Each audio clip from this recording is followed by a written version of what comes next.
The millionaire eagerly returned home, excited to see his daughter after 3 months away on an international business trip. But when he opened her bedroom door, the little girl was curled up trembling under her blanket, her jaw visibly swollen. When she finally opened her mouth for him to check, he instantly froze, his hands shaking as he dialed 911. The sleek black Maybach slowly coasted into the front driveway of the Greenwich estate. Stephen turned off the engine, leaning back into the leather seat, allowing the silence to settle over him for a moment. 3 grueling months of numbers and mandatory networking had completely drained the 40-year-old executive. But as he looked up at the warm golden light spilling from the second-floor window, Stephen smiled, reaching for the gift bag on the passenger seat. Inside was Mr. Bear, the fuzzy stuffed companion Hannah had insisted her dad acquire during a phone call last month. The main door swung open before Stephen could touch the bell. Heather stood there, radiant and perfectly composed in a cream silk dress, her blonde hair meticulously styled as if she were about to attend a high society gala, not just welcoming her husband home. "Welcome home, Stephen." Heather rushed forward, wrapping her arms tightly around his neck. The heavy scent of expensive perfume enveloped him. Stephen patted his wife's back, appreciating the warm reception, but his mind had already raced upstairs. "I'm back. Where's Hannah, dear? Is she still awake?" Heather's body stiffened for a fraction of a second, a tiny reflex Stephen caught even through his suit jacket. She pulled away, her blue eyes quickly darting toward the kitchen. "She's fast asleep. She had a very busy day playing. Why don't you head to the kitchen? I've asked the chef to prepare your favorite wine. Don't go up just yet. You might disturb her slumber." "It's only 7 o'clock, Heather. I'll just pop in, drop off the gift, and give her a goodnight kiss. I've truly missed my girl." Stephen gently removed his wife's hand and moved toward the staircase. Heather hurried to block his path, placing her hand on his chest, her voice unusually rushed. "You mustn't, Stephen. She's been very delicate lately, whimpering a lot. It took me all day to soothe her. If you wake her now, all my hard work will be for nothing." Stephen frowned. This resistance didn't sound like concern for a child's rest. It sounded like a deliberate attempt to conceal something. He gently pushed Heather's hand aside, his voice deepening. "I'm her father. I'll know how to settle her back down if she wakes." Leaving Heather frozen at the foot of the stairs, Stephen ascended to the second floor. The moment his feet touched the hallway carpet, a thick aroma overwhelmed his senses. The scent of hot cinnamon and baked apples.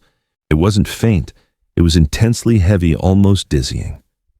Along the path leading to Hannah's room, dozens of large scented candles were burning brightly. Stephen quickened his pace. A deep sense of unease settled in his stomach. Why the need for so many candles in a house that boasted a state-of-the-art air filtration system? Hannah's door was silently closed. Stephen placed his hand on the doorknob, feeling the coolness through the wood. He twisted it gently. The room was pitch black, the blackout curtains tightly drawn, allowing no light inside. "Hannah, it's Daddy." With the light streaming in from the hallway, Stephen could make out a small shape curled up on the bed, covered head to toe by a blanket. The moment she heard his voice, the bundle of blankets began to tremble uncontrollably. Stephen approached the bed, and then he sensed it. Cutting through the sweet, cloying aroma of the candles outside was a rank, sickly sweet odor. It was the kind of smell you might associate with spoiled food left forgotten in a disconnected refrigerator during a heat wave. Stephen's stomach lurched. That terrible scent was coming from right underneath his daughter's blanket. "Hannah!" Stephen abruptly pulled the blanket away. Hannah flinched, shrinking back into the corner of the bed like a small, injured creature. Her thin hands clamped tightly over her mouth and nose, her wide, frightened eyes fixed on the space behind Stephen, where Heather was now standing in a silent plea. "What's wrong, sweetheart? Take your hands down and let Daddy see." Stephen gently but firmly separated her cold hands. Hannah let out a painful gasp, slowly revealing her dry, cracked lips. Stephen froze. Inside that tiny cavern, her gums had turned a frightening deep shade of black. A massive festering abscess had ruptured, oozing a mix of fluid and yellowish discharge streaming down her throat. The heavy, unpleasant scent washed directly over Stephen. Oh my goodness! His usual composure shattered. Stephen scooped his daughter up into his arms. Her body was feather-light and feverish. He rushed out of the room, colliding with Heather, who was standing at the doorway. "What are you doing?" "Put her down. The doctor will think I harmed her." "I'll handle this." Heather grabbed Stephen's coat sleeve, trying to wrestle him away. Stephen turned to his young wife, his eyes blazing with fury. He flung her arm away so forcefully that she staggered back against the wall. Out of my way, Stephen carried Hannah down the stairs, running out to the front yard. Heather refused to give up chasing after him, her mouth rapidly issuing hollow excuses. "Stephen, listen to me. It's just a toothache, that's all." Stephen gently laid Hannah down on the back seat of the car, then whirled around. He spotted Heather's car and house keys sitting on the decorative table near the entrance. Without a word, he snatched the keyring, swinging his arm and launching it deep into the snow-covered shrubbery in the corner of the garden. "You! What in the world are you doing?" Heather shrieked. "You are not going anywhere. Stay right where you are. If you dare step 1 foot beyond that gate, I will ensure you regret it for the rest of your days." Stephen roared, the sound of a father's profound anguish, causing Heather to recoil in fear. He slammed the car door shut, but didn't start the engine right away. Stephen's trembling hand reached for his phone, dialing 911. "Emergency services. Please send a vehicle immediately. My daughter, her mouth is severely swollen and painful. I'm afraid to move her far." "Hurry!" Stephen threw the phone onto the seat, turning back to clutch Hannah, who was slipping into semi-consciousness in his arms, her shallow, hot breath warming his chest. Minutes later at the hospital, the stark, cold, white fluorescent lights of the emergency room corridor seemed to slice through Stephen's mind. He slumped on the hard plastic bench, his hands clasped so tightly that his knuckles had turned white. The pervasive smell of antiseptic could not override the lingering foul odor on his suit jacket, the scent from his little girl's mouth. The emergency room door swung open. Dr. Robinson emerged, pulling down his mask to reveal a stern, deeply lined face. He didn't look at the file in his hand, but looked straight at Stephen, his gaze sharp like a judge preparing to deliver a verdict. "Mr. Miller, we need to talk." Stephen jumped to his feet, rushing to face the doctor. "How is she? Is she awake? I know her teeth are in poor shape. I'll pay whatever it takes for full restoration, just—" "The issue isn't money, sir." Dr. Robinson cut him off, his voice carrying unmistakable gravity. "We've stabilized Hannah's airways, but her condition is far more serious than a case of dental decay. She has blood poisoning. The infection from the abscess has spread into her bloodstream. A few more hours and you would have lost her forever." Stephen took a step back, feeling like he'd been violently struck in the chest. Blood poisoning. "But my wife said she only started feeling unwell a few days ago." "A few days," Dr. Robinson gave a humorless scoff. He flipped the lab results open for Stephen to see. "Look here. Her nutritional status is alarmingly low, consistent with a child who has been severely malnourished over a long period. And this is the worst part." The doctor's finger pointed to 2 lines highlighted in stark red text. "Positive for high-dose melatonin and codeine. Are you aware that codeine is a powerful, potentially habit-forming pain reliever? Her blood contained enough to overwhelm an adult. Someone has been sedating your daughter with medication to keep her quiet instead of seeking treatment." Stephen took the paper, his hand shaking violently. The words swam before his eyes. "Well-behaved, sleeps a lot, doesn't bother anyone." Heather's glowing reports about Hannah over the last 3 months suddenly became twisted and repugnant. That wasn't the rest of a healthy child. It was a chemically induced stupor. I had no idea." "Well, you do now." Dr. Robinson closed the file. "I'm obligated to report this to Child Protective Services. This is non-negotiable protocol." Stephen knotted his throat tight. He had no standing to defend himself. "Please, doctor, just save her. I will handle the rest." As the doctor walked away, Stephen pulled out his phone. He didn't call Heather. He opened the security camera application for the mansion, a system he'd installed to protect his assets, never imagining he'd use it to monitor his wife. The small screen displayed live feeds of the living room and kitchen. Heather was neither weeping nor distressed. She was moving with frantic speed between the living room and the kitchen. In her hands were large black garbage bags. Stephen zoomed in. She was frantically sweeping up all the neon blue soda bottles on the counters and tossing pill blister packs from drawers into the trash. Her movements were swift, decisive, and calculated. "What in the blazes is she doing?" Stephen muttered, a cold rage spreading down his spine. Heather paused in front of a camera, glancing up as if she could feel Stephen's distant scrutiny. Then she quickly dragged the heavy black bags toward the back exit.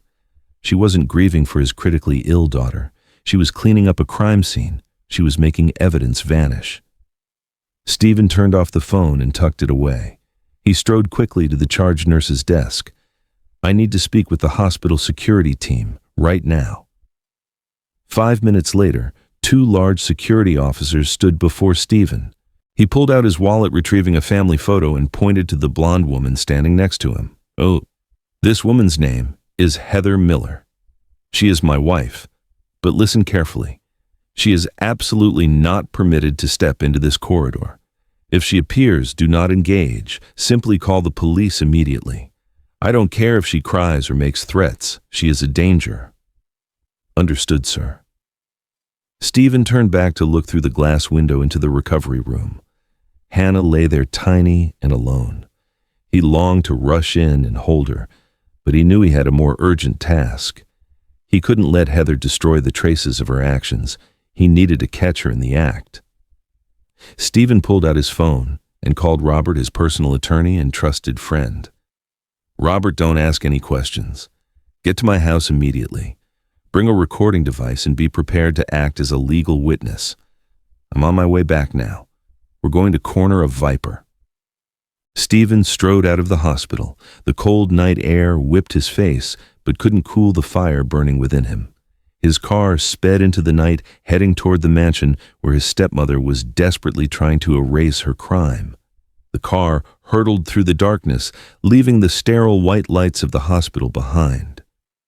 Stephen gripped the steering wheel, his knuckles white, his mind haunted by Dr. Robinson's warning and the image of Hannah submerged among the IV lines. He hadn't called ahead. He needed the element of surprise. Beside him, Robert, Stephen's lawyer and most trusted friend, sat quietly clutching his briefcase containing a recorder and necessary legal papers, his face set for an uncompromising battle. As the car turned onto the road leading to the estate, Stephen killed the headlights. The house loomed large in the gloom, but contrary to the outside, quiet lights were blazing in the kitchen and backyard area. "Get ready, Robert. She's active." Stephen whispered, his voice hoarse. He stopped the car a distance from the gate, signaling Robert to follow him through the side service entrance, which led directly to the back patio. The crunch of snow beneath their feet was muffled by the howling wind, allowing them to approach the house like phantoms. The moment they rounded the corner of the wall, the scene before them sent Stephen's blood pressure soaring. The sliding glass door to the backyard was wide open. Heather, who always maintained a polished appearance, now looked frantic. Her hastily tied blonde hair was disheveled. She was barefoot on the cold stone patio, struggling to drag large, heavy black garbage bags from the kitchen toward the outdoor fireplace. She was panting heavily, muttering frantic obscenities. In the faint yellow light of the patio lamps, Stephen clearly saw the panic in her every move. Heather tried to stuff an oversized bag into the mouth of the fireplace, but it snagged. She began savagely kicking the bag with her feet. The jarring sound of breaking glass echoed sharply. "Damn it, Goin, get in now," Heather hissed, wiping sweat from her brow, leaving a black smudge on her smeared makeup. She pulled out a lighter, her fingers trembling as she tried to spark a flame. "Stop right there." Stephen's bellow was like a clap of thunder across the still garden. Heather jumped, dropping the lighter. She spun around, her eyes wide, staring at Stephen and Robert, stepping out of the shadows. In an instant, the terror on her face shifted to a weak defensiveness. She quickly positioned herself to shield the pile of garbage bags, forcing out a crooked smile. Stephen. When did you get back? I thought you were at the hospital with her. Stephen didn't answer. He strode toward Heather, the intensity of his fury radiating off him, causing her to involuntarily step back. Move aside. No, don't misunderstand. I'm just tidying up. The house was such a mess I was afraid you'd be displeased. Heather spread her arms to block the way, her voice starting to break. It's germs, Stephen, the child soiled things. I have to burn them for sanitization. Stephen didn't say another word. He violently shoved Heather aside, causing her to stumble onto a wicker chair. He bent down, grabbing the black garbage bag that was halfway in the fireplace. No, Stephen, don't open it. Ignoring his wife's shriek, Stephen ripped the black plastic open. Rip! The contents tumbled out onto the terracotta tiles. These were not dirty clothes or typical household waste. Dozens of empty neon blue plastic bottles rolled everywhere, the kind of aggressively carbonated soda Stephen had strictly banned from the house. Moldy, sour-smelling frozen pizza boxes, scattered candy wrappers, and mixed among the refuse was the sight that made Stephen's heart stop: empty pill blister packs. Not one or two, but dozens of packs of high-dose melatonin and potent pain medication, all stripped clean. Stephen stood frozen, staring at the evidence at his feet. Was this his daughter's diet for the past 3 months? Moldy pizza, acidic sodas, and sleeping pills. He slowly raised his head, his gaze upon Heather, now devoid of any marital affection, replaced only by revulsion for a truly heartless person. Tidying up, you call poisoning tidying up? Heather scrambled back to her feet, her face ashen, yet she still strained to argue. I didn't poison her. She refused to eat anything else. I had to give her what she liked, and the medication. She had trouble sleeping. I only wanted what was best for her or best for you, Stephen. Kicked an empty pill pack underfoot. You gave her this stuff so she'd be drowsy and you'd be free to shop and go to parties, didn't you? You're crazy. You're jumping to conclusions. I'm your wife. Are you going to believe some doctor over me? Heather lunged forward to grab Stephen's arm, but Robert quickly stepped up, using his substantial frame to block her. The lawyer calmly extended a document bearing a legal seal. Mrs. Miller, I advise you to maintain your distance. Every action and statement you make right now is being recorded as evidence for a court proceeding. Heather froze, looking from Robert to Stephen. She realized she was trapped. Fear turned into the desperate audacity of someone cornered. What are you going to do? Arrest me? This is my house. I have the right to dispose of trash in my own home. Stephen looked at her, shaking his head slowly. His calmness now was more menacing than any outburst of fury. Robert, contain her in the living room. Confiscate her phone. Do not let her call anyone or touch anything else. You have no right to do this. Give me my phone back. Heather screamed, lunging to snatch the phone from Robert's hand, but it was useless. I have every right, Heather, because I am the owner of this house and the father of the child you just tried to slowly destroy. Turning his back on Heather's wails and curses, Stephen headed inside. The kitchen was a mess, the open refrigerator completely empty. Everything testified to cruel neglect. But he knew this wasn't all. These merely proved laziness and irresponsibility. He needed the evidence of the actual crime, the crime that had driven Hannah to silent terror. Stephen walked up the staircase, leaving the chaotic noise below. He headed toward the darkness of the second floor, the area where his daughter had been living like a prisoner in her own home. The second-floor hallway was now unnervingly quiet. The scented candles Stephen had extinguished earlier were now just cold pools of wax, but their heavy fragrance still lingered in the air, mixing with a damp, musty odor he hadn't fully registered before. Stephen walked slowly, each step sinking into the wooden floor like a heavy beat against his chest. He didn't turn on the main lights, letting the faint glow from the nightlight guide him. He needed to feel this space the way Hannah had felt it for 3 months. His first stop was Hannah's private bathroom. The bathroom door was slightly ajar. Stephen pushed it open. A thin film of dust covered everything inside. The The bathtub was dry, a sign it hadn't been used in a long time. On the mirrored shelf, a princess-themed toothbrush lay abandoned, its bristles stiff and dry. Stephen's gaze settled on a dark blue plastic bottle placed on the highest shelf, a spot a 6-year-old couldn't possibly reach. It was an industrial-strength antiseptic mouthwash for adults, the kind with a very high alcohol content that Stephen himself rarely used because it was too potent. The bottle was half empty. Stephen's hand trembled as he picked it up and removed the cap. The sharp smell of alcohol burned his nostrils. He remembered Hannah's painful flinching when the nurse tried to gently clean her mouth. The fear in his daughter's eyes wasn't just fear of a toothache. It was fear of this liquid. He poured a capful, put it in his mouth, and swished it. Ugh! Immediately a fiery, scalding sensation erupted in his mouth. His tongue went numb, and the inside of his cheeks felt pricked by needles. Stephen had to spit it out violently into the sink and quickly rinse his mouth with cold water, tears welling up from the searing heat. He was a grown man with a healthy mouth and couldn't tolerate it. And Hannah. Stephen braced his hands on the sink, looking into the mirror, his breath coming in ragged gasps. He pictured the scene. Heather, with a cold expression, forcing the small child whose mouth was riddled with infected sores to gargle with this corrosive fluid. The sensation must have been like pouring disinfectant on an open wound. Agony to the bone. Why such cruelty?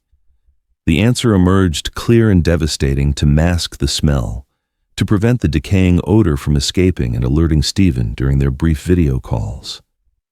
Stephen gripped the mouthwash bottle until the hard plastic warped. He hurled it against the wall where it hit with a dry, hollow thwack. But the rage did little to soothe his pain. He had to keep going. He needed to see where Hannah had been resting. Stephen walked over to his daughter's bedroom. The room was as dark as when he'd carried her out. He paused just before entering, his eyes glued to the doorframe and the handle. Something was terribly wrong. Stephen crouched down to examine it closely. The lock bolt. It was a standard slide bolt designed to be engaged from inside the room for privacy. But this one, it was mounted on the outside in the hallway. Someone had disassembled and reinstalled it backward. Stephen slid the bolt. Click. The door was secured. The person inside had absolutely no way to open it. This was not a bedroom. This was a cage, a solitary confinement chamber. Stephen collapsed onto the cold wooden floor. He reached out, running his fingers along the lower edge of the door on the inside. His fingers touched a rough, splintered surface. He flicked on his phone's flashlight. Across the pristine white paint of the door were tangled, chaotic scratch marks. Some were shallow, others dug deep into the wood grain. They were not neat lines. They were desperate, panicked marks. They were fingernail marks. Stephen pressed his forehead against those scratches, hot tears escaping his control. He imagined Hannah, tiny and suffering, sitting here in the dark. She dared not bang on the door or scream for fear that Heather would enter and punish her.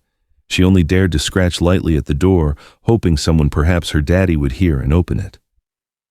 "I'll be a good girl. Don't lock me up." His daughter's whispered words in the hospital now made horrible sense. Hannah had been confined here for hours, days, perhaps weeks, starved in pain and completely isolated from the outside world. This was no longer the thoughtlessness of a careless stepmother. This was criminal. This was systematic abuse and illegal confinement. Heather wasn't just a bad wife. She was a criminal. Stephen stood up, wiping his eyes. The weakness vanished, replaced by a father's primal protective instinct. He took out his phone, taking close-up photos of the reversed lock bolt, photos of the scratches, photos of the mouthwash bottle in the bathroom. Each picture was a silent indictment he was preparing against Heather.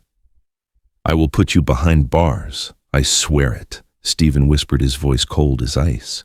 He pocketed the phone, turning to head downstairs and end this dreadful drama with Heather. But as he was about to step away, the light from his phone, flashlight, swept under the bed and reflected off something metallic. Stephen stopped. He crouched down, looking closer. Deep in the dusty gloom under the bed lay Mr. Bear, Hannah's old beloved stuffed companion, not the new one he'd just purchased. The bear was face down on the floor, soiled and alone as if someone had violently kicked it there. Stephen remembered this bear.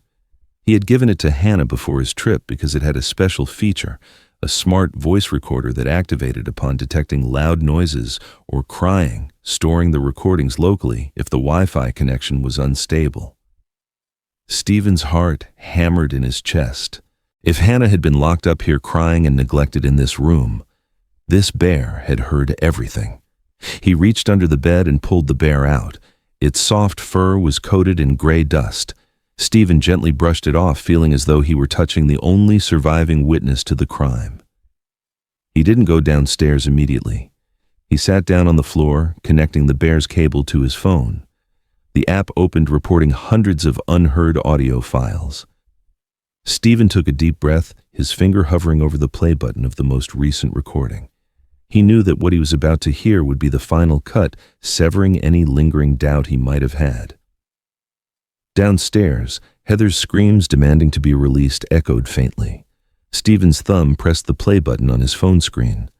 A small beep sounded, breaking the absolute stillness of his daughter's dark bedroom. Then came a faint crackling static, the familiar sound of a cheap recording device embedded within thick stuffing. Stephen held his breath. He sat on the cold wooden floor, his back resting against the bed frame, his eyes tightly shut, focusing all his senses on the sound. He needed to hear the truth, no matter how brutal. The first audio file was recorded at 2:00 a.m. 3 days prior. "Mommy. Water." Hannah's voice was small and faint like the cry of a kitten. The sound twisted Stephen's insides. He could hear the dryness in her throat, the slurred sounds caused by swelling. Heavy footsteps thudded on the wooden floor, the sound of the door opening roughly. There was no gentleness whatsoever. "What did I tell you?" Heather's voice hissed sharp and cold, completely devoid of the sweet tone she used when speaking to Stephen on the phone. "You're trying to wake me up again, aren't you? Do you know what time it is? I'm thirsty." "My tooth hurts," Hannah sobbed, choked by the pain. "If it hurts, keep your mouth shut. Open up, swallow this right now." The sound of splashing liquid. Hannah's muffled protests followed by gasping coughs and screams of agony. Stephen clenched his hands, his nails digging deep into his skin. He knew what that sound was. It was the sound of his daughter being forced to rinse her open, infected mouth with the highly alcoholic fluid. He imagined Heather pinching the child's cheeks, pouring the corrosive liquid in, regardless of her struggling. "Swallow it or spit it out, I don't care. But don't whine. Your mouth smells disgusting. I can't stand it anymore." The sound of retreating footsteps, a slamming door, and then the dry metallic click of the bolt lock. Stephen opened his eyes, staring blankly ahead. His breathing was shallow, his chest aching as if squeezed tight. But he didn't stop. He scrolled to the next audio file, recorded yesterday afternoon, just before he boarded his flight home. This time there was no sound of Hannah crying, only the thumping music from a Bluetooth speaker and Heather's laughter and chatter. She was in Hannah's room, perhaps selecting clothes or applying makeup in front of the child's large mirror. "Yes, Tiffany, I'm listening." Heather's voice was cheerful and flirtatious. She was talking to her friend. "Tonight, yeah, I think I can make it. Old Stephen doesn't get back until tomorrow night." "Yeah, he's always away on business. I'm free as a bird." A giggle. "That little brat, oh, don't worry. I gave her the special drink. Melatonin mixed with a bit of codeine. She'll be out until noon tomorrow. She's quiet as a lamb, no trouble at all." Stephen's blood ran cold. Quiet as a lamb. She used that phrase to describe his daughter as casually as discussing a broken appliance. "Keep your voice down. No, I'm not scared. If something happens to her, it's all the better, isn't it? Do you know how much the insurance policy Stephen bought for her is worth $5 million? If she passes away due to illness, I'm free of debt and get the entire payout without having to share it with anyone. Old Stephen is such a sucker. I'll just cry a little and he'll melt." Stephen stopped breathing. The recording ended with Heather's bright laughter and the sound of the door shutting firmly. He sat there, the phone still glowing in his hand. The initial impulsive anger had vanished, replaced by a terrifying stillness, the calm of a person who has just witnessed the depth of malice. This wasn't carelessness or laziness anymore. This was calculated destruction. This was the cold, calculated intent of a monster wearing a human mask, ready to sacrifice a 6-year-old's life for financial freedom and endless parties. Hannah wasn't a daughter to Heather. Hannah was an obstacle and also a winning lottery ticket. Stephen slowly rose to his feet.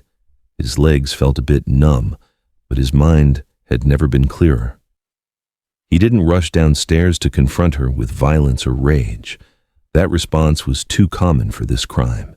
He needed a punishment that was absolute and permanent. He pulled out his phone, went to his contacts, and found the name Chief Henderson, the Greenwich police chief and a longtime golf buddy of the family. The phone rang twice. The chief answered, his voice groggy with sleep. "Stephen. What's going on calling me this late? Frank, listen to me. I need you at my house. Immediately." Stephen's voice was low and devoid of emotion, but its weight was enough to fully awaken the police chief. "What's the trouble?" "A break-in number, aggravated child mistreatment and illegal confinement. The victim is a child.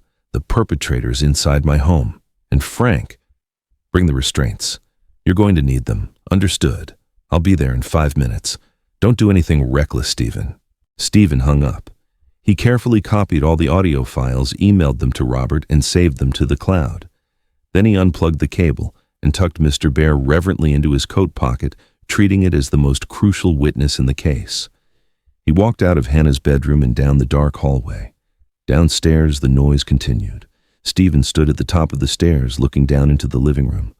From this angle, he saw Heather facing Robert. The initial fear was gone. It had been replaced by impatience and fury. "Get out of my way, I need to use the restroom. You people have no right to hold me here," Heather shouted, pointing a finger at the large lawyer. "Mrs. Miller, Mr. Stephen requires you to remain seated," Robert replied, his voice calm but firm, his imposing figure blocking the main exit. "I'm going to sue you all. This is kidnapping. Where's Stephen? Stephen? Get down here right now." Heather turned toward the stairs and saw Stephen standing there. The shadows obscured part of his face, revealing only his eyes, which shone like a nocturnal predator. Heather stopped short. She saw the change in her husband's posture. Gone was the indulgent spouse, the tired businessman. The man standing there radiated a cold intensity that made her shudder. "Stephen, tell your watchdog to step aside." Heather attempted to regain authority, her voice shaking. "I'm tired. I want to go to bed. I'll explain the garbage bag later, all right?" Stephen didn't reply. He walked slowly, deliberately down the stairs. Clump, clump, clump. Each step was a countdown. Stephen Heather took a step back, her hands gripping the back of the sofa. As Stephen reached the bottom step, another sound emerged from the distance, piercing the mansion's thick walls. Woo, woo, woo, the unmistakable sound of a police siren. Faint at first, then growing louder, more insistent, tearing through the quiet night of the affluent neighborhood. Heather's face lost all color. She looked out the window where flashing blue and red lights began to illuminate the trees in the garden. She turned back to Stephen, her eyes wide with bewilderment. You called the police. Why, just because of some candy wrappers and sleeping pills, Stephen, you've truly lost it. The press will tear us apart." Stephen remained silent. He pulled his hand from his pocket, raising the Mr. Bear plush in front of Heather. Seeing the bear, Heather's pupils contracted. She recognized it. She remembered seeing it lying around in Hannah's room. She remembered everything she had said in that room. Heather's fake confidence completely evaporated. She understood that the game was over. Stephen looked at her, his gaze that of a stranger, a mortal enemy. "It's not about the wrappers, Heather. It's because the old Stephen is back," and he heard every word. Tires screeched on the gravel of the front drive. Powerful headlights swept through the windows, shining directly onto Heather's face, which was now contorted in sheer terror. A heavy, authoritative knock on the door reverberated through the air, shattering the suffocating tension in the Miller mansion's living room. Police opened up immediately. Robert instantly stepped back and unlatched the front door. Cold air rushed in, bringing a sense of urgency. Police Chief Frank Henderson entered first, followed by two large officers, their hands resting near their duty belts. The flashing blue and red lights from the patrol car outside cast surreal, threatening patterns on the walls. Stephen. "What is going on?" Frank asked, his eyes quickly scanning the room, finally resting on Heather, who stood trembling by the fireplace. Heather, with her powerful instinct for self-preservation, immediately burst into tears. She rushed toward Frank, covering her face, playing the victim perfectly. "Chief, thank goodness you're here. My husband, he's gone mad. He and that lawyer held me hostage. They threatened to hurt me. They're delusional. Please save me." Her sobs were wrenching and full of false misery. To a stranger, she would have appeared as a beautiful, frail woman being intimidated by two large men. Frank frowned, giving Stephen a questioning look. Stephen remained utterly composed. He stood his ground, his expression icy. He didn't need to offer an explanation. The truth carried more weight than 1,000 lies. "Frank, take her into custody." Stephen's instruction was brief and stark. "On what grounds?" Heather shrieked, turning to point a finger at Stephen's face. "You have no evidence. I'm just a wife trying to clean the house. You're a horrible, violent man." Stephen walked over to the glass coffee table in the middle of the room. He placed the stuffed bear down and connected it to the house's surround sound system. "Here is the evidence." He pressed play. Heather's voice boomed, amplified through the expensive speakers, every nuance, every snide giggle clearly audible. "I gave her the special drink. If she passes away due to illness, I'm free of debt and get the entire payout." Absolute silence descended upon the room. Only the gasping breaths of those present could be heard. Heather's performative crying choked off instantly. She stood rigid, face pale, as death staring at the stuffed bear as if it were a terrifying monster. Stephen stopped the recording. He took out his phone and displayed the photos he had taken. "This is the bolt lock that was reversed to imprison the child." He showed Frank, then swiped to the next image. "This is the alcohol-based mouthwash she used to physically distress my daughter to mask the smell of tissue decay. And out in the backyard is the pile of sleeping pill wrappers she tried to destroy." Frank Henderson, a 30-year veteran of the police force, took a long, deep breath. He looked at Heather, his gaze shifting from suspicion to utter disgust. "Mrs. Heather Miller Frank," said his voice ringing with authority as he pulled the restraints from his belt, "you are being placed under arrest for first-degree child endangerment, unlawful confinement, and indications of conspiracy to commit a lethal act." No, you don't understand. That was just a joke. I was joking with my friend." Heather backed away, bumping into the table. She frantically waved her hands, her eyes darting around for an escape route, but the two police officers quickly moved in, seizing her arms and wrenching them behind her back. Click. The cold sound of metal snapping shut echoed sharply. The restraints locked tightly around Heather's slender wrists. The chilling sensation of the steel jolted her out of her stupor. The brutal reality crashed down. She was about to lose everything. "Stephen, you can't do this to me." Heather screamed, struggling wildly as the officers pulled her away. "I'm your wife. I took care of you. You promised you'd look after me." Stephen stood with his arms crossed, watching the woman he once called his wife reveal her true self, a greedy, desperate individual. "I promised to look after you. But you chose to break that promise when you hurt my daughter." Hearing this, Heather stopped pleading. The mask of sophistication was completely shattered. She began to snarl and spit bitter curses, revealing the true nature of someone who grew up in hardship, so terrified of poverty that she became completely corrupted. "You absolute scoundrel. Did you think I loved you? I despise you. I despise your disgusting little brat. I only needed the money. I don't want to go back to that miserable housing. I don't want to wash dishes for a living again. You don't understand. I need to live. Take her out," Frank commanded, his face etched with revulsion. Heather was dragged toward the door, her expensive high-heeled shoes slipping off and clattering on the hardwood floor. Her screams echoed across the garden. "I don't want to be poor. "Let me go, I don't want to be poor." The front door slammed shut. The police siren wailed again, but this time it was the sound of departure carrying the contamination away from the house. A profound silence returned to the Miller estate, a silence that was heavy yet clean. Stephen stood still, looking out the window, where the blue and red lights grew distant before disappearing behind the trees. He felt his shoulders drop. The surge of adrenaline subsided, leaving behind utter exhaustion, but also a deep sense of relief. "Are you all right, Stephen?" Robert asked quietly, placing a hand on his friend's shoulder. Stephen took a deep breath. The air in the house seemed different now. Gone was the cloying fake scent of the candles, the odor of calculation and deception. All that remained was the smell of stark reality. "I'm fine, Robert. For the first time in months, this house feels truly clean." He bent down to pick up Mr. Bear, gently brushing off the dust. "The work here is done. Now I have to get back to Hannah. She needs me." Stephen walked out of the house without looking back. The nightmare had concluded. Now was the time to begin mending the broken pieces. Stephen's car rolled out of the estate gate, leaving behind the siren's noise and the flashing lights. Silence filled the car's interior, but it wasn't the suffocating quiet from before. It was the calm after a storm had passed. Stephen drove slower, his hands on the wheel, less shaky, but his chest still ached. He had removed the malignancy from his home, but he knew that healing the body, his small family, would be the hardest challenge yet. When Stephen entered the hospital lobby, the clock read 2 a.m.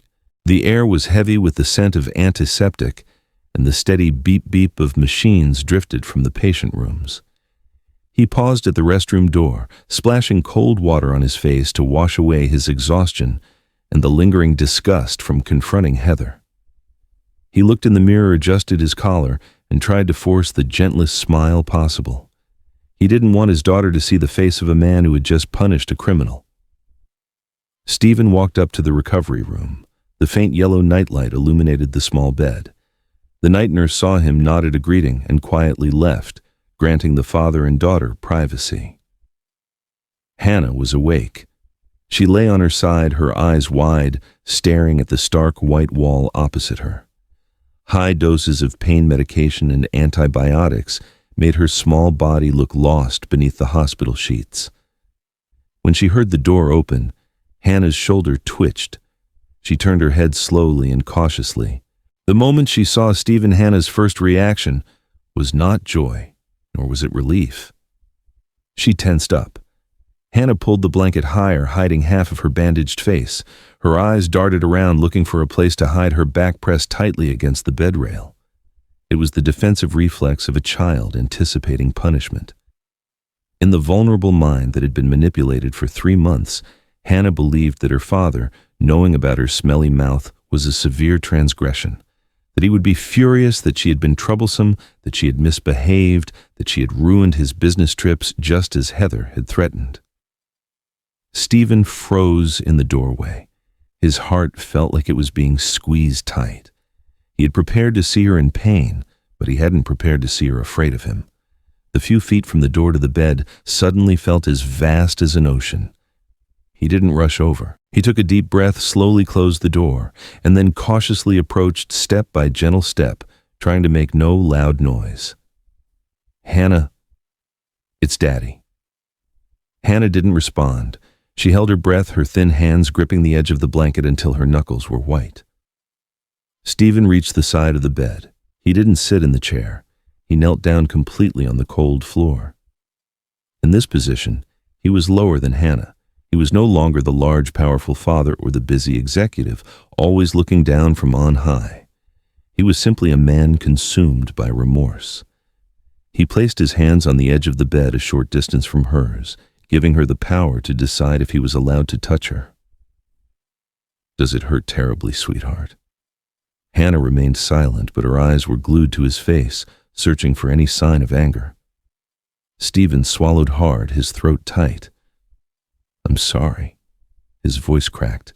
2 simple words that carried the weight of 1,000 pounds. "I'm sorry I wasn't here. I'm sorry I didn't know you were hurting." I'm sorry I let someone else hurt you." Tears began to stream down Stephen's cheeks. He made no effort to wipe them away. He let them fall onto the white bedsheet. This was the first time Hannah had ever seen her father cry. In her memory, Daddy was always strong, a person who only appeared with expensive gifts and rushed phone calls. Hannah blinked, confusion clearly visible in her dark eyes. She parted her lips, her voice raspy and distorted by the injury in her mouth. "Daddy, aren't you mad?" That innocent question was a dagger through Stephen's heart. Mad? Why would I be mad at you? You are the sweetest, bravest girl I know. But, Aunt Heather said, my mouth smelled. You'd hate me. You'd leave. Stephen shook his head vigorously. He reached out his hand but paused mid-air, afraid to startle her. "Listen to me, Hannah." Aunt Heather lied. "She was a very wicked person and I've sent her away. The police came and took her far away. She will never ever be able to return to our house or harm you again." Hannah stared at her father. "Truly she's gone. Truly. I swear to you. From now on, it's just Daddy and you." Stephen leaned forward slightly cautiously, placing his large hand gently on Hannah's small hand. This time she didn't pull away. She was still trembling, but she didn't resist. The warmth from her father's hand transferred to hers, enveloping the cold solitude she had endured for 3 long months. "Daddy." "Yes, sweetheart." "Are you going away on a business trip again? I'm scared. Being alone at home." Stephen squeezed her hand a little tighter, but still gently enough not to cause pain.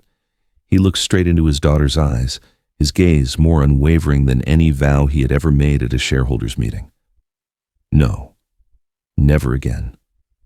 I have resigned from my job. Starting tomorrow, my only job is being Hannah's daddy. I will be here to make you soup, take you to school, and read you stories every night. I won't leave, not even for a step." A single tear rolled from the corner of Hannah's eye, dampening the bandage. It wasn't a tear of pain, but a tear of immense relief. The strong, defensive wall that fear had built around her heart began to crack. Hannah turned her hand slightly, her small, weak fingers trying to grasp Stephen's thumb. It was a loose grip, but for Stephen it was firmer than any $1,000,000 contract handshake. "Stay with me, Daddy," Hannah whispered, her eyes beginning to droop as the safe doctor-prescribed sedative began to take effect. "I'm staying. I will sit right here and watch over you while you sleep. No one can come in here again." Stephen lightly kissed her forehead, the only spot without bandages. He pulled a chair close to the bed, sat down, and maintained his gentle hold on her hand. He gazed at his daughter's small, exhausted face, silently vowing to spend the rest of his life making amends for these scars, both physical and emotional. Outside the window, dawn was breaking the first weak rays of a new day, attempting to pierce the darkness, signaling a new beginning, late, but full of promise. 1 week later, Stephen's car pulled up in front of the Miller estate gate. The snow had melted somewhat, revealing patches of gray-brown winter grass. The house still stood there, grand and magnificent, but today it carried a different atmosphere. Quieter, cleaner, but also emptier. Stephen opened the car door and went to the passenger seat to help Hannah out. She had been discharged from the hospital. Although one side of her cheek was still slightly swollen and she would need to stick to soft foods for a few more weeks, the life-threatening danger had passed. Hannah stood before the house gate, clutching her father's coat. Her footsteps hesitated. To Stephen, this was home. But to Hannah, the house still held the ghost of her captivity. The memory of the dark room, the hunger, and the fear were etched into every stone. "Come on, let's go home, sweetheart." Stephen gently placed his hand on her shoulder, encouraging her. Hannah looked up at her father, then took a deep breath, gathering the courage to follow him. Inside the house, everything had changed. Stephen had hired a specialized cleaning crew to work non-stop for the past 2 days. All of Heather's belongings, from her clothes and cosmetics to the paintings she hung and the rugs she chose, had been removed without a trace. The heavy scent of her perfume was gone, replaced by a light citrus aroma Stephen had bought. "See, it's different now, isn't it?" Hannah nodded slightly, her eyes nervously scanning the living room. She seemed a bit more reassured not seeing the other woman's presence, but the real challenge lay upstairs. "Let's go up to your room and change into something comfortable, honey." Stephen held Hannah's hand as they walked up the stairs. The higher they went, the slower Hannah's steps became. When they reached the second-floor hallway, her body began to tremble. The hallway was empty. The scented candles had been cleared away. But at the end of the hall, Hannah's bedroom door remained shut. The white oak door with the cold metal bolt that had been a fixture on the outside, the remnants of the prison that had confined her. Hannah stopped abruptly. She retreated behind Stephen, clutching his leg, her face buried against his thigh, afraid to look toward that door. Her breathing quickened, and tiny sobs started to bubble up. "No, I don't want to go in there. Don't lock me up." Stephen felt the primal fear consuming his daughter. He understood that words alone were insufficient. He couldn't just tell her, "Don't be scared." He needed to dismantle that fear right before her eyes. "Hannah, stand right here and wait for Daddy for a moment. Just right here. I won't go anywhere." Stephen released her and hurried to the storage closet down the hall. The sound of rummaging echoed. A moment later, he returned. In his hands were not keys or toys, but a heavy-duty toolkit, a claw hammer, an electric screwdriver, and a small crowbar. He did not open Hannah's door. He knelt down in front of it right where the menacing lock bolt had been. "Watch me, honey. Watch closely." Stephen placed the electric screwdriver onto the screws holding the lock plate. Zzz, zzz. The sound of the machine whirred loudly. The first screw dropped onto the wooden floor. Hannah peeked through her fingers. Stephen continued removing the second, third, and fourth screws. The metal lock plate came loose and clattered onto the floor. Stephen picked it up, looked at it with the disgust one would reserve for an insect, then violently threw it into the waste bin in the corner of the hallway. That's one thing gone. But he didn't stop there. Stephen moved the screwdriver to the door hinges, the points connecting the door to the frame. "This door scared you, didn't it? Then we don't need it anymore." He unscrewed the hinges completely. The heavy wooden door began to tilt. Stephen put down the screwdriver using both hands and the strength of his shoulders to lift the door off the frame. He carried the door away, leaning it against the hallway wall, revealing the open doorway. Hannah's bedroom was exposed, completely barrier-free from the outside world. Stephen dusted his hands off and turned back to his daughter, who was watching in wide-eyed amazement. "See no more door. Nobody ever again will be able to lock you in. From now on, our house will have no locked doors." Hannah timidly stepped forward. She looked into the empty frame. She tentatively stepped one foot into the room, then stepped back out. Nothing stopped her. There was no frightening click of a lock. Stephen walked into the room. The first thing he did was head straight for the window. The heavy curtains were still drawn tight, holding the musty darkness of the past few months. Swoosh! Stephen yanked the curtains wide open. He cranked open the glass window. The cold winter air rushed in, bringing freshness and cleanliness from the thawing snow. The midday sun flooded the room, illuminating the darkest corners, sweeping away the lingering scent of fake candles. Dust motes danced in the light, celebrating their freedom.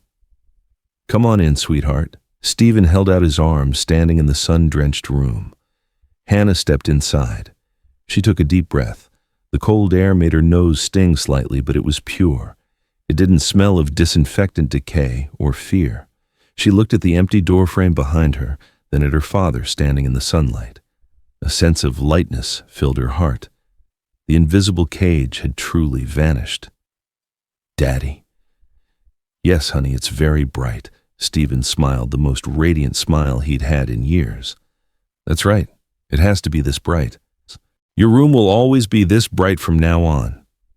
He walked to the closet and pulled out a brand new light pink sheet set printed with clouds. "Come help Daddy. We're going to change this old, sad bedding. We're going to make everything new." Hannah ran over, grabbing a corner of the sheet. The two of them shook out the new linen. The fabric fluttered like a bird's wings, taking flight toward freedom. In that moment, Stephen knew the road ahead was long, and nightmares might still return, but the shackles had been broken. And most importantly, he was here, holding the other end of the sheet, and he would never let go again. The late afternoon sunlight faded, giving way to the settling night over Greenwich. Hannah's bedroom, now open and secure after the heavy door was removed, felt airy. But as the darkness crept into the corners, the invisible psychological ghosts seemed to stir once more. Dinner, which consisted of pured butternut squash soup, went smoothly. Hannah ate a full bowl and even asked for a bit of soft bread. Stephen watched her eat, his heart filled with hope. But he knew that today's true challenge was not yet over. It was just beginning. It was time for bed. And before bed, they had to face the last monster in the house: the toothbrush. "Hannah, time to take care of your teeth, sweetheart." Stephen tried to keep his voice as light and casual as possible, as if this were just another normal evening activity. He stood at the bathroom doorway, lights blazing brightly, a soft washcloth ready in his hand. Hannah was sitting on the bed playing with her Mr. Bear. Hearing her father's voice, her movements froze. Her small shoulders tensed up rigid. She didn't look up, but Stephen saw her hand gripping the bear's leg tightly. "No." The whisper was tiny, but in the quiet room it was clearly audible. "Just for a moment, honey. The doctor said we need to keep your mouth very clean so the sores can heal quickly." Stephen walked closer to the bed, extending his hand. Hannah recoiled, pressing her back against the headboard. Her eyes were wide, staring at the bathroom as if it were a dragon's lair. In Hannah's young, traumatized memory, the bathroom wasn't a place for cleansing. It was a place of acrid alcohol fumes, searing pain, the rough hand pinching her mouth shut, and Aunt Heather's yelling. "I'm scared." Hannah whimpered, tears beginning to well up. "It hurts so much. Please don't make me." Stephen felt his chest tighten. He remembered the blue mouthwash bottle he had discarded. He understood this fear wasn't a childish fuss. It was a survival reflex. He didn't force her to stand up. Instead, Stephen went into the bathroom alone. He turned on the faucet, letting the sound of running water drift out, then returned with 2 brand-new toothbrushes. A large blue one for him, and a small pink one with a Princess Elsa theme that he had bought yesterday. Stephen didn't stand over her.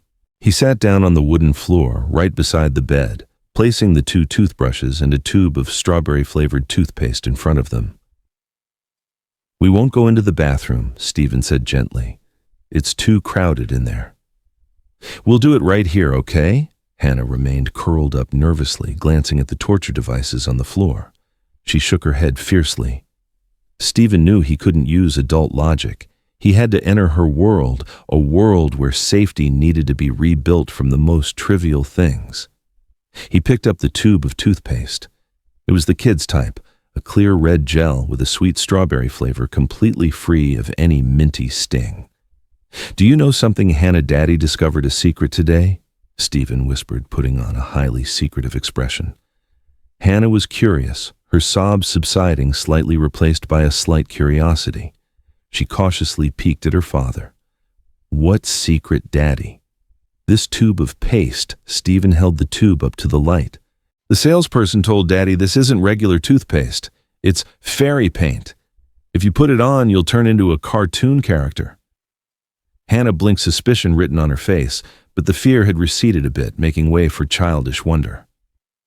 "You're fibbing. It's toothpaste. It's true, you don't believe me. Let Daddy try. I want to turn into, a red-nosed clown." Stephen unscrewed the cap. Instead of squeezing paste onto the brush, he squeezed a small amount onto his index finger. Then, to Hannah's astonishment, he firmly dabbed that finger onto the tip of his nose. A streak of red paste was smeared messily on Stephen's nose. He wrinkled his nose, made a silly face, stuck out his tongue, and began to wobble his head. "Ta-da! I'm the strawberry-nosed clown. Can you see my nose glowing?" Stephen made exaggerated, goofy gestures, crossing his eyes to look at the tip of his own nose. Hannah watched her father. The millionaire executive, who always wore a neat suit and maintained a grave expression, was now sitting on the floor with a glob of toothpaste on his nose, making silly faces. A small sound escaped her. "Heh, Hannah giggled. A short, timid laugh, but it was the most beautiful sound Stephen had ever heard. You look so silly, Daddy, Hannah whispered, covering her mouth as she laughed. Silly not yet. Clowns need whiskers too. Seizing the momentum, Stephen squeezed more paste onto his hand. He drew 2 long lines down his cheeks, pretending to have cat whiskers. He purred softly, meow, meow. I'm the giant cat, and the giant cat is looking for mean sugar bugs to chase them away. Hannah crawled to the edge of the bed, leaning closer to her father. The fear of the cold bathroom was pushed away by the warm humor right in front of her. Do you want to try? Stephen offered his paste-smeared finger toward her. It smells so good, just like candy. Hannah hesitated. She looked at her father's finger, then into his eyes. In those eyes there was no coercion, no anger, only endless patience. Hannah slowly extended her small finger, lightly touching the paste on her father's hand. She timidly brought it to her nose to sniff. It smells like strawberries. Exactly. Now try a tiny bit, just a little taste. Hannah cautiously licked it with the tip of her tongue. Sweetness spread. No burning, no stinging. Nothing like that terrifying blue liquid. It's sweet. That's right. Now Cat Daddy needs a very good dentist to help brush these teeth. Do you know any good dentists? Stephen picked up his blue toothbrush, offering the handle to Hannah. Can you help Daddy? My hands are too big, the cat is too clumsy. This was the turning point. Stephen handed control to his daughter. Hannah would not be a forced victim. She would be the one performing the action. Hannah took the toothbrush. Her hand was still shaking slightly, but she held it. Stephen opened his mouth. He opened it wide, exaggerating the movement, revealing his straight white teeth. He closed his eyes, conveying complete trust in his junior dentist. Hannah nervously guided the brush into her father's mouth. She brushed gently over Stephen's front teeth. Pff, that's marvelous, Stephen mumbled around the brush. Dr. Hannah is so skilled. A little more on the left, Dr. Hannah giggled. She became bolder, brushing the left side, then the right. She saw the pink foam starting to bubble up. No blood, no yelling. Her father was still smiling with his eyes. All done, Hannah announced, pulling the brush out. Stephen took a cup of water, gargled loudly, and pretended to swallow. He wiped his mouth, looking immensely refreshed. Oh, so clean, my teeth feel like they're dancing. Thank you, Dr. Hannah. He looked at his daughter, his eyes softening. Now, Princess Hannah's turn. Cat Daddy will be very gentle as a summer breeze. If you feel any pain or fear, all you have to do is raise your hand, and I will stop immediately. I promise. Stephen picked up the pink Elsa toothbrush. He squeezed out a very small amount of paste, no bigger than a pea. He didn't approach immediately, waiting for her nod. Hannah looked at the toothbrush. The painful memory was still there, but the image of her father making cat faces and the sweet strawberry flavor had blurred it. She looked into his eyes. This man had ripped off her door.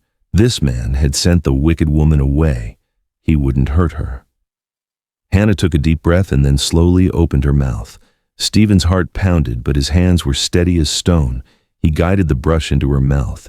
He didn't start scrubbing right away. He just allowed the soft bristles to touch the surface of her front teeth, holding it there for a second so she could get used to the foreign object in her mouth. How does that feel? Are the bristles soft? Hannah nodded slightly. Stephen began to move. He brushed in tiny, slow circles extremely carefully. He avoided the still healing gum line deeper inside. He only focused on the healthy front teeth. One pretty tooth, two pretty teeth. Stephen hummed softly to the rhythm of his brushing. Hannah tensed, waiting for the familiar stinging burn. But it never came. There was only the sweet strawberry flavor and the softness of the brush gliding gently. The feeling of clean freshness gradually replaced the sticky discomfort in her mouth. Stephen brushed for about 30 seconds before stopping. He didn't want the first time to last too long. All finished. Excellent. He handed her the cup of water. Hannah took a sip, swished gently, and spat into the bowl Stephen had prepared to avoid going into the bathroom. When Hannah wiped her mouth, she looked up at her father. Her big, bright eyes held no trace of panic. She had just conquered her biggest fear. Daddy? Yes, honey. Can we play the cat game again tomorrow? Stephen felt a stinging sensation behind his nose. He couldn't help himself. He leaned over and hugged his daughter tightly. He held her close, inhaling the scent of baby soap and sweet strawberry toothpaste on her breath, the scent of life of safety which had completely replaced the decaying odor of the days before. Yes, tomorrow I'll be the cat, or a dog, or whatever you want, as long as you smile. Stephen released her, helping her settle onto the pillow. He pulled the blanket up to her chest. No more hiding completely under the covers. Hannah lay flat on her back, relaxed, clutching Mr. Bear. "Good night, Daddy," Hannah whispered. Stephen stood up, turned off the main light, leaving only the soft glow of the nightlight. He walked out of the room but did not close the door. The empty frame opened directly into the brightly lit hallway. "Good night, my angel. I'll be right in the next room. The door's always open." Stephen walked to his own room and sat on the edge of the bed. He looked in the mirror. The streaks of dried red toothpaste were still on his nose and cheeks. He looked ridiculous, disheveled, completely unlike a powerful CEO. But Stephen smiled at the reflection. He had never felt more handsome or successful than he did right now, because he had just finalized the most important deal of his life, getting his daughter's smile back. He didn't wipe the paste away immediately. He wanted to keep it for a little while longer, like a medal of honor, a testament to the fact that he had finally learned how to be a real father. Outside, the night wind still blew, but in this house the cold winter had truly passed. The streaks of red toothpaste on Stephen's face that night were washed away, but the joy they brought remained, accompanying the father and daughter through the cold winter and into the warmth of spring. 3 months later. The backyard of the Miller estate, which once only featured soulless, industrially manicured lawns, was now cheerfully chaotic.